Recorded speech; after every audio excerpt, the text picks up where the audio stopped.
It is Wednesday, the 1st of February, 2023. Yes, we got that right. Another pleasant day out there. It's going to reach about 12 degrees again today. Sunny periods, light breeze. Can't beat it. You simply cannot beat it. Wonderful day. I'm Keith Hayes. This is Mirador Television, and we're broadcasting from the White Hart Hotel in the centre of Lewes in East Sussex, the county town, and the premier hotel, bang smack in the middle of the town. Greeted this morning by the lovely Jane, and joined then by Sally, the owner and part owner, and all in all, usual, very, very pleasant morning when I first get in. You can't beat it. And you can share in it, actually. All you got to do is drop by and have a cup of coffee. And there they are, ready to greet you and be nice to you and be kind to you and fuss to you. And it's absolutely wonderful.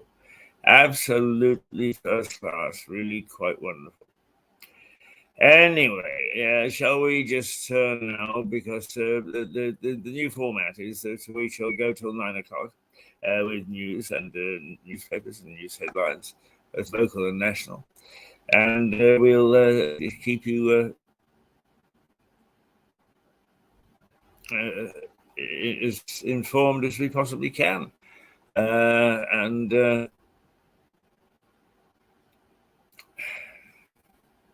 possibly can. Is let's turn to the newspapers. Right, okay. It is unfortunate, but this is a day of strikes. There's I don't know how many they're estimating is hundreds of thousands of workers are going to take to the streets, or at least not go to work. And it's probably one of the most controversial set of strikes that we've ever had. And I, for one, am absolutely appalled at the action in some instances of the unions, where they show quite clearly that they are simply only in it for themselves. That their sense of duty, which the unions have, if you want to support a union, you expect it to have a sense of duty, to do the sensible thing, and that's good for the country and good for the population, good for the citizens, good for its users. Not a bit of it. Walk out, ignore absolutely everything. No teachers in schools, no drivers on trains, no nurses in situ, no ambulances able to drive. On and on and on. A litany, an absolute litany of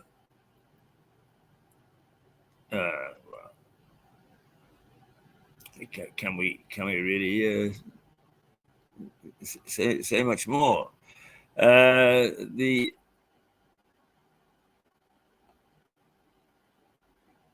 Daily Telegraph. Teachers in walkout could still be paid. Goodness gracious me. Well, teachers in the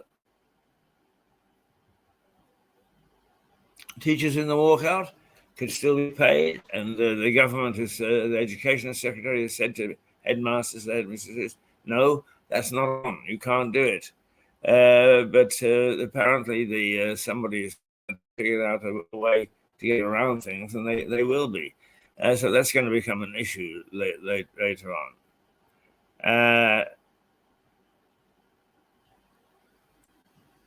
I just had a message on my screen from one of my old colleagues who was in Russia with me, in Moscow, and who works at Reuters with me, Mike Payne. And I'm glad to see that he is still alive and well and contributing to the journalistic community. albeit from France.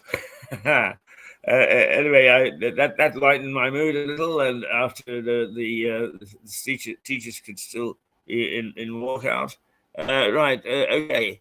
Now the Guardian, 500,000 to strike as unions warn talks are going backwards.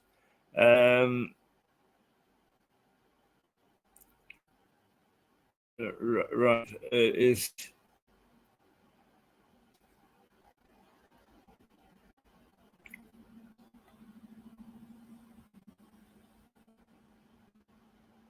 No, we don't seem to have a picture of that.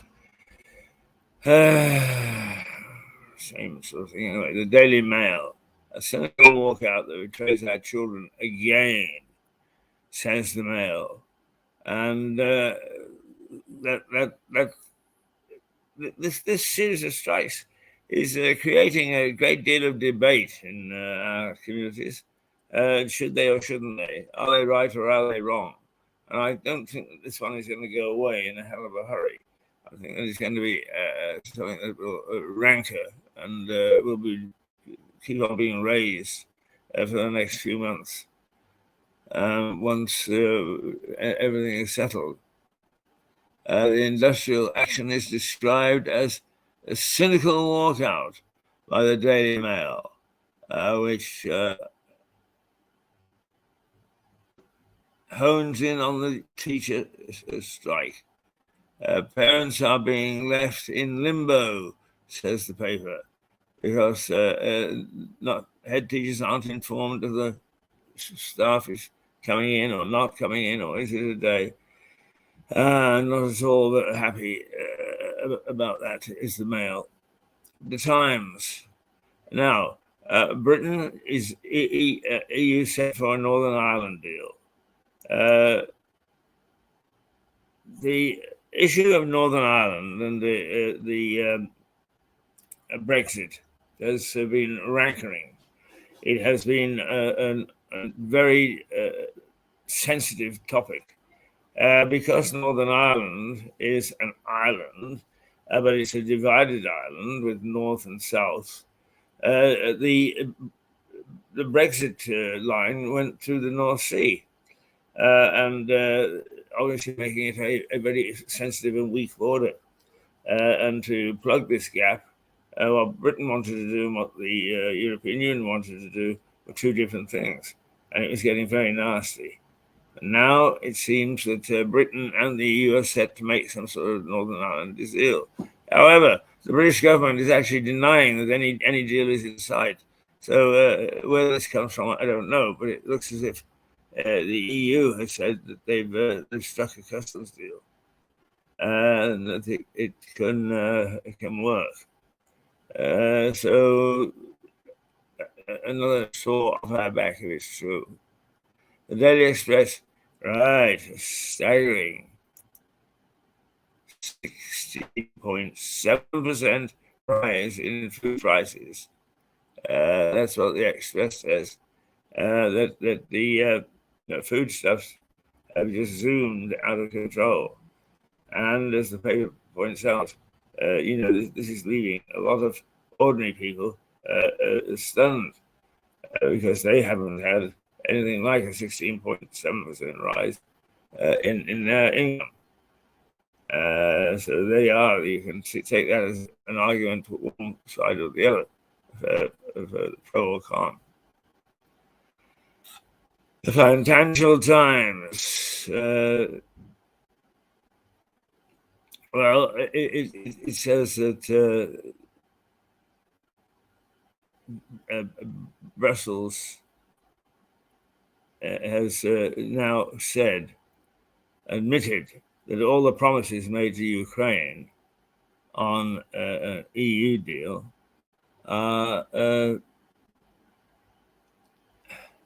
they've got to be treated with a grain of salt because that those promises, particularly that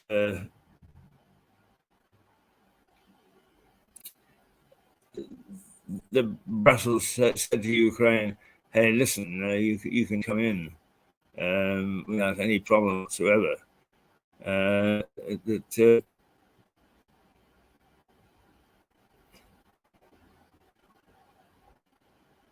Ain't so. It's just the same as Scotland. Is oh yes, well we got a special case, but those smaller states in the EU don't see the special case extends to a lot of the other states, and so they're saying no, don't get Nicholson to this one.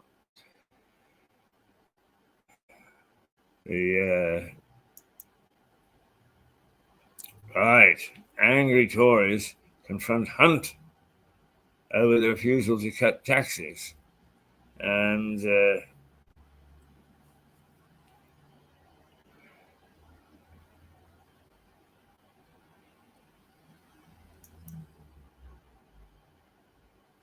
economy is going down the tube. We are the sole leading economy not to get into the territory. And the Tories are saying to Jeremy Hunt, Jeremy, you're going to have to consider cutting taxes much earlier than you wanted, because there is no way that this economy can rebound unless we attract investments and if we do all the things that drive an economy northwards. Jeremy Hunt is saying, hey, hang on, if you do some relief on interest rates and so on and so forth, is what's going to happen is you'll stoke inflation again. And that, in fact, the cuts will come, says Hunt, in lowering inflation back to manageable levels. Well, not very, not much this has been resolved there. The Mirror, Rob bullied staff like an abusive husband, says the Mirror. Well, it would. But there have been quite a lot of complaints from civil servants about Rob's handling. The old days of storming through the corridor, yelling and screaming, and expecting everybody to go yes or no, so three bakefuls have gone, I think. I'm not sure that's for the better, but still, they've gone. And people can't get away with it anymore. Got to be nice.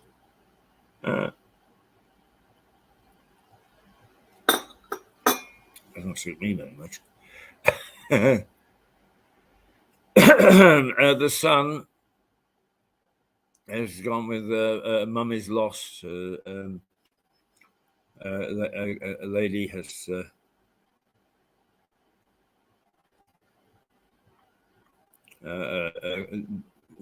she went out to walk her dog and hasn't come back.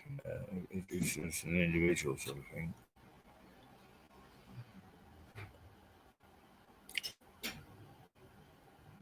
And locally, all right, this is one of the really bad news.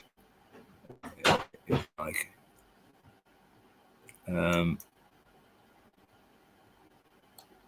the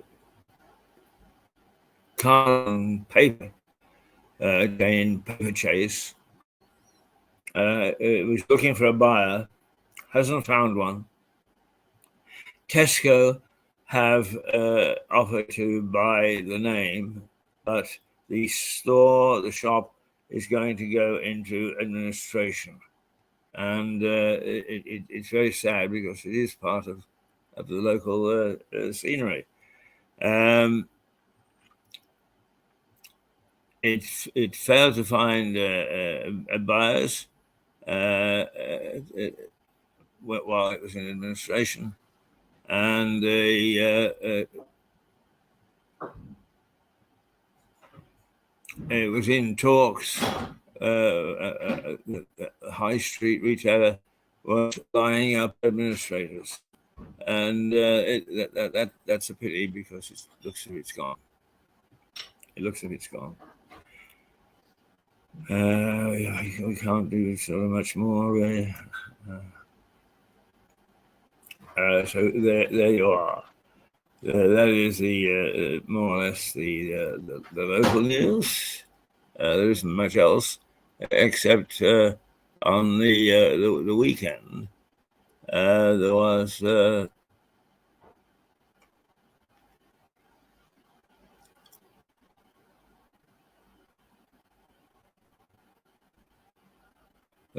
nasty crash which claimed a life.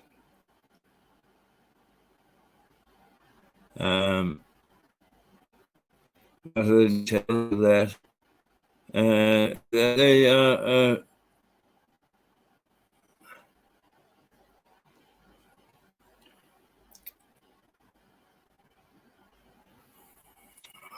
well, there we are. The motorcyclist was airlifted to hospital with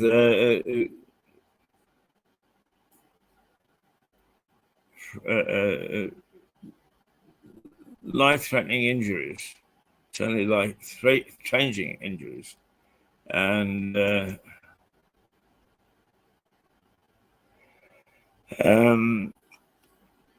was on the A259 near Brighton, between Exeat and Friston, on the A259. So the rider has not died yet, but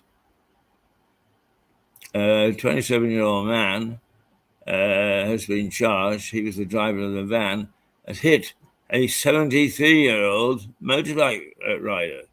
So the rider of this vehicle was 73, which seems to be a little bit long in the tooth to be riding a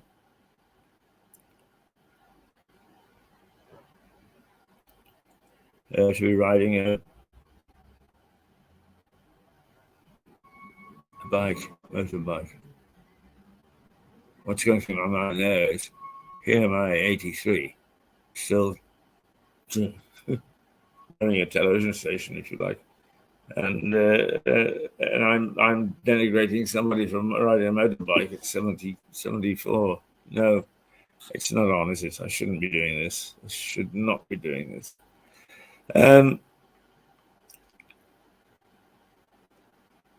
Well, those are the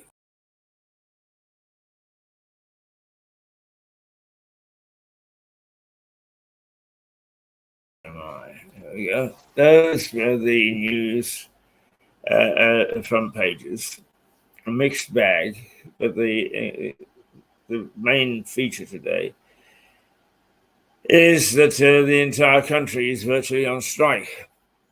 No trains, no schools, no nurses, no ambulances. Well, nobody will know quite whether that's true until the damage is assessed. Because even the unions don't know how many of their members are going to obey their calls. You simply do not go into work. They're pretty powerful things, pretty powerful entities, the unions, and they have their own way.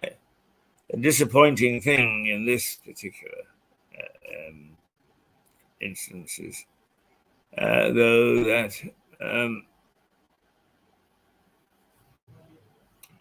the sense of duty, the sense of duty has disappeared from our society.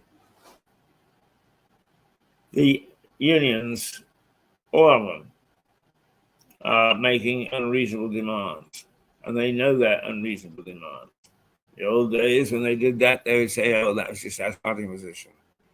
But the unions at the moment don't seem to want to back down from whatever their position is, and start to negotiate so that we don't actually have a big, heavy strike. There's no sense of duty left. Now, before anybody says I'm a union basher, I may say I think this is true of the government as well. I just think that the sense of duty, the duty of care, the duty of nationhood, if you like, is all these things come with responsibilities. And it seems to me that the unions have decided not to play ball. They do not want to recognize that there is a sense of duty. Yes, they got considerable power, and they're not doing too badly. But nowadays, I'm afraid that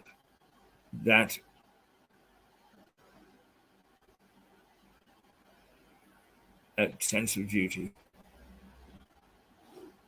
that I'm all right, Jack attitude is now prevalent again. What was that little ditty? The working class can kiss my ass. I've got the German.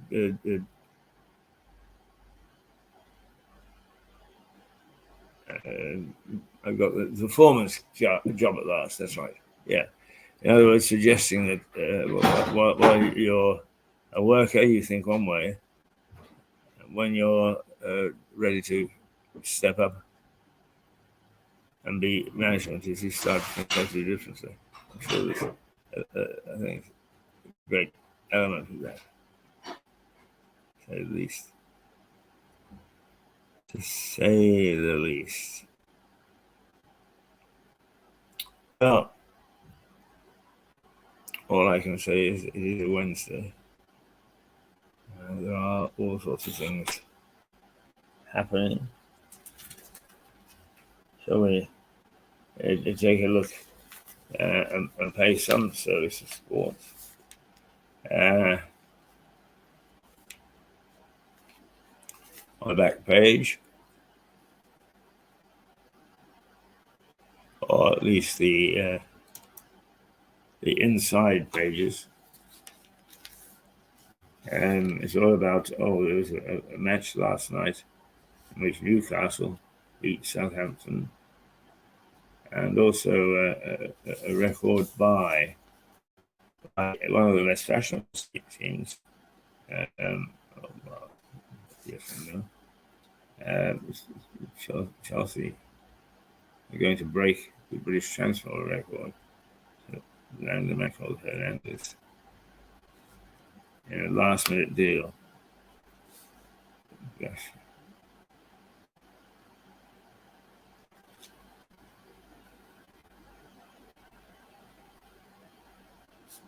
Well,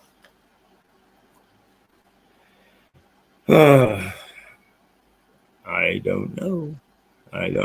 I think perhaps what we should do is just take a little break, shouldn't we? To stop the stuttering and the starting. Well, who are we? Let's just remind you.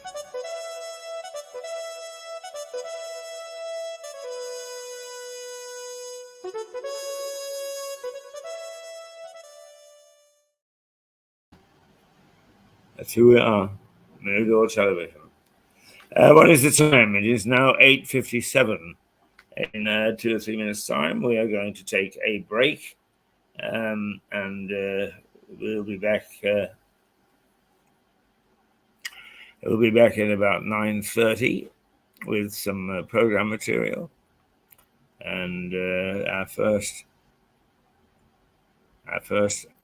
half hour is underway. letting you know as you wake up, as you rub your eyes, is essentially what's happening out there in the great big wide void. And I have to say that what's happening is not at all conducive to a peace of mind, a national peace of mind. The economists say that we are not going to come out of recession. The unions say that they will not give up from what they're asking for, even though it's a bit old. They say that the cost of living, which admittedly in one paper says is let's just go back to that.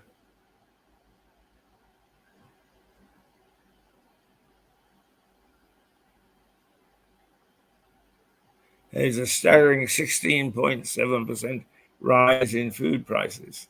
That comes from the Daily Express. The Daily Express is traditionally a government-supporting newspaper. So even it recognizes that we have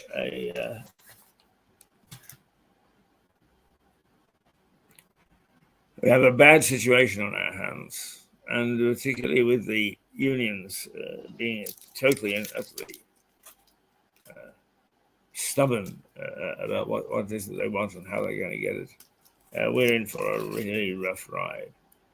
Today is the perfect storm, if you like. Everybody's on strike. Everybody's doing it. We're back at 9:30.